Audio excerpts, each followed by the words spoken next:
One of the things I've heard repeatedly, I've had, multiple shoulder surgeries and my bicep reattached, but the back, the spine, I don't know of a single person, and I wish I did, that went in for back surgery or maybe spine surgery and came out better. And I wish I knew more people that had back surgery for all the right reasons, either they kink out of pain or whatever it is, and came out better. But so anyway, can you talk about your work with the spine? Because this is particularly interesting to me, the stuff that you're doing with the spine. Talk more about that if you could.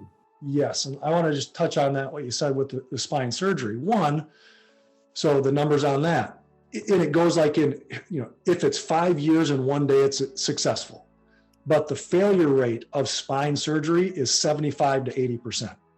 And you have more pain after, like you said, you come in, you're on more opioids, you're on more painkillers after that time when it's in that 75 to 80% failure than you did going in, because that's people, I think, equate, I'm just going to get it fixed. And they think surgery is that fix. But the thing that made it in the first place do what it did is our lifestyle. And if we're talking about the spine, one thing that I do is a specific therapy and technique I do. It's called chiropractic biophysics. So it's CBP. I'll say CBP for short. And it's a different form of chiropractic because we're actually reshaping the spine using different methods, not just the adjustment, but specific postural exercises, specific therapies, but then also the big one is specific forms of traction on the spine for the ligaments. Because if you are in this, we see so many people, right, on their smartphones, on their devices, on their computers where they're hunched over, they don't understand the health detriments, the health, problems that cause not just pain, but your overall health, your energy, your longevity. Because this is an interesting, there's been 6 studies over the last 20 years, and even probably at a 7th going back into the 50s, showing that when you're in this, it's called hyperkyphosis, when that slumped posture, right, that's a predictor of taking up to 15 years off of your life.